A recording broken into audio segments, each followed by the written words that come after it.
जो स्त्री अपना कल्याण चाहती है वो पराये पुरुष का त्याग कर दे, और जो पुरुष अपना कल्याण चाहता है वो पर नारी का त्याग कर दे, नहीं तो सर्वनाश। जैसे रावण ने पराई स्त्री को स्पर्श किया, सर्वनाश हुआ, सर्वनाश हो जाएगा उनका जो पराई स्त्री को स्पर्श करेंगे। इसलिए हमारे शास्त्र कितने बढ़िया हैं, आपको चरित्रवान बनाना चाहते हैं। आप स्वयं और अपने बच्चों को कभी भी चरित्र से भटकने मत दीजिएगा। माँ बाप की जिम्मेदारी है कि आप अपने बच्चों को चरित्र का मजबूत स्ट्रांग बनाएं, चरित्रवान बनाएं। अरे भाई, चरित्रवान हो तो आपकी इस लोक में और परलोक में भी सदगति है, सम्मान है। नहीं तो चरित्रहीन तो यहाँ भी सम्मान नहीं पाता, वहां भी सम्मान नहीं पाता। दुर्गति होती है उस व्यक्ति की, उसे घोर नरक में जाना पड़ता है। जो व्यक्ति चरित्र का ठीक नहीं होता, चरित्र से गिरता है। आज के बच्चों को ना आप बहुत सारी शिक्षाएं देने के चक्कर में, बहुत अच्छा बनाने के चक्कर में कई बार बहुत सारे बच्चे चरित्र से बिगड़ जाते हैं। आज माँ बाप पढ़ने के लिए बच्चों को बड़े बड़े स्कूल कॉलेज भेजते हैं और वहां बच्चे अपना चरित्र बिगाड़ करके आ जाते हैं। कौन जिम्मेदार है? मैं ये नहीं कहता कि माँ बाप जिम्मेदार हैं, पर ये जरूर कहूंगा कि बच्चों को जब अपने से दूर भेजा करो तो उनका चरित्र मजबूत करके भेजा करो। उन्हें बताओ कि बेटा, कपड़े में दाग लग गया तो छूट सकता है, पर चरित्र का दाग नहीं छूटेगा। इसलिए सिखाओ, समझाओ। शर्म में लोग ये बातें बच्चों से कहते नहीं हैं। कौन कहे अपने बच्चों से कि तुम चरित्रवान बनो? कौन कहेगा? फिर ये बताओ। आज छोटे छोटे बच्चे चरित्र से गिर रहे हैं। 10वीं 11वीं पढ़ने वाले बच्चे चरित्र से गिर रहे हैं। आपकी बेटी को गोल गोल रोटी बनाते नहीं आता, पर वो प्यार करना जानती है।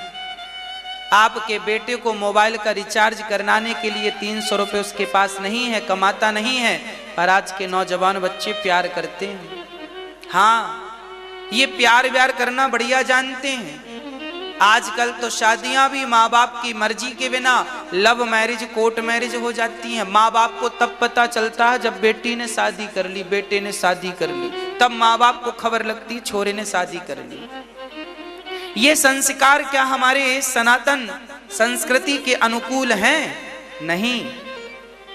माँ बाप तुम बने हो किस लिए? केवल बच्चों को पैदा करना? तो देखो, कुत्ता बिल्ली और सुअर भी बच्चे पैदा कर रहे हैं। केवल बच्चे पैदा करना नहीं माँ बाप का कर्तव्य है।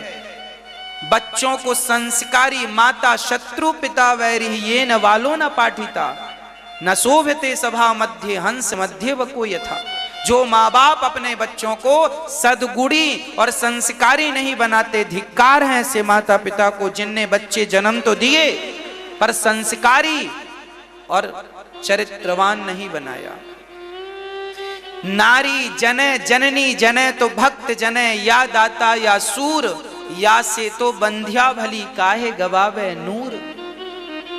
मां बनना तब सफल होता है जब आप सदाचारी पुत्र को जन्म दें, उस बेटे को जन्म दें जो आपका ही नहीं, आपकी 21 पीढ़ियों का नहीं, आपके समाज का, आपके राष्ट्र का भी नाम रोशन करे। ऐसे पुत्र को जन्म देना चाहिए।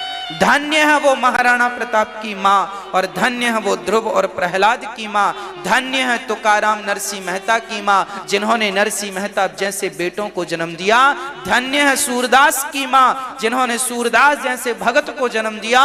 धन्य है तुलसीदास की माँ जिन्होंने तुलसीदास जैसे महापुरुषों को जन्म दिया। अरे धन्य है वो माँ जिन्होंने ब्रह्म को, राम और कृष्ण को जन्म दिया। हाँ, ध्रुव और प्रहलाद को जन्म दिया।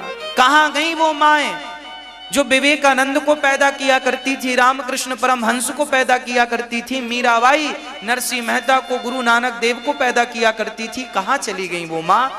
कहां समा गई वो मां जो रैदास को पैदा किया करती थी?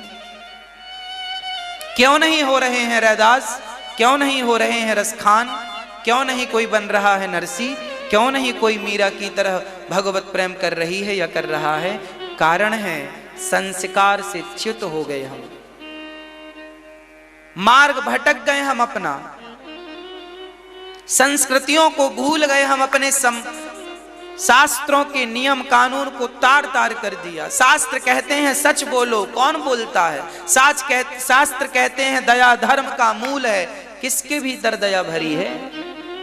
शास्त्र जो कहते हैं हम बस वही ना करके वो सब कुछ करते हैं जिसकी शास्त्र परमिशन नहीं देता। इसलिए कोई ध्रुव प्रहलाद अब नहीं होते, कोई मीरा और रसखान और नरसी अब नहीं होते, होते हैं तो वो गुप्त हैं, किसी को पता ही नहीं।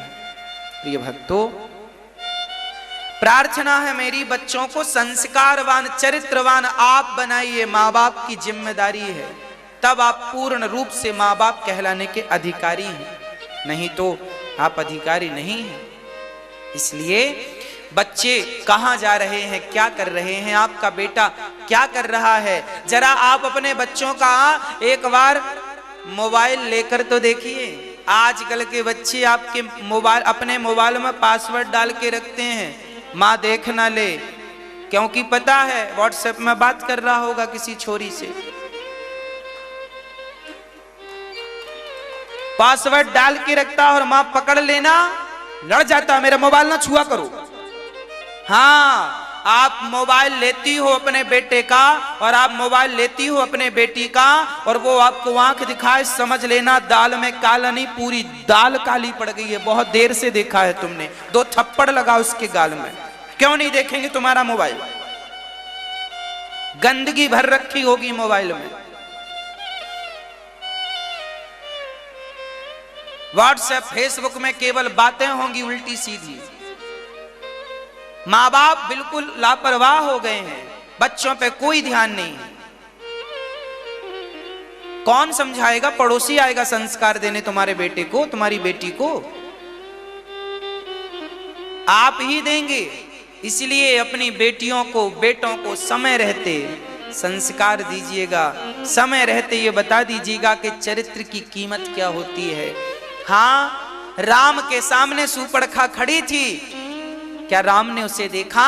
अरे भारत चरित्रवान राम चरित्र सुनवे को रसिया, राम लखन सीता मन बसिया। हम तो चरित्र की पूजा करने वाले हैं भक्तों, हम तो व्यक्ति की नहीं, व्यक्ति के चरित्र की पूजा करते हैं। ये राम, ये कृष्ण क्यों भगवान हैं? चरित्र इनका शुद्ध है, इसी से हमें प्रेरणा लेनी है, शिक्षा लेनी है। आप अपने बच्चों का ख्याल रखें, बस मेरी प्रार्थना है। नहीं तो आजकल के नौजवान बच्चे भाग जाते हैं, शादी कर लेते हैं, इतने निर्दयी हो गए हैं कि माँ बाप को भी अपनी शादी में इनवाइट नहीं करते। एक छोरा मेरे पास आया, बोला महाराज जी मैं इस लड़की से प्यार करता हूँ। मैंने कहा ठीक है, हमें क्यों बता रहा? बोले शादी करना चाहता हूँ। मैंने कहा ठीक है। बोला महाराज जी मेरी माँ मेरे पिता तैयार नहीं है, क्या करूँ? मैंने कहा तो शादी मत कर। बोले नहीं, मैं तो इसी लड़की से शादी करूंगा। फिर मैंने कहा जब डिसाइड कर लिया तो पूछता क्यों है? बोले महाराज जी आप मेरी माँ को समझाओ। मैंने कहा मैं ये बातें नहीं करता, माँ बाप ने जो कह दिया वो मान ले। अरे जिसने तुझे जन्म दिया है, अरे भाई पुत्र तो वही है जो माँ बाप की आज्ञा का पालन करे, नहीं तो वो पुत्र नहीं मूत्र की तरह है। वो क्या है? माँ बाप की आज्ञा का उल्लंघन करने वाला पुत्र नहीं हो सकता। हाँ, तू कैसी बात कर रहा है, माँ की बात नहीं मानेगा? बोला महाराज जी, मैंने कहा फिर शादी कर लेगा, माँ का क्या होगा? बोले मैं माँ को छोड़कर चला जाऊंगा दूसरे शहर। मैंने उस लड़की की तरफ देखा, मैंने कहा बहन देख रही है, जो लड़का अपनी माँ को छोड़ सकता है, जिसने इसे जन्म दिया है, इसका मलमूत्र धोया है, जो अपनी माँ का ना हो सका, वो तेरा कितने दिन रहेगा? क्यों इसके चक्कर में पड़कर अपना जीवन बिगाड़ रही है? हाँ, इसलिए कहता हूं बच्चों को जरूर ये चर्चाएं सुनाओ। बेटियां मेरी जितनी बहनें सुन रही हैं, आप कान खोलकर सुन लो। आज बिगड़ेगा कुछ तो लड़कों का नहीं बिगड़ेगा, बिगड़ेगा तो आपका बिगड़ जाएगा।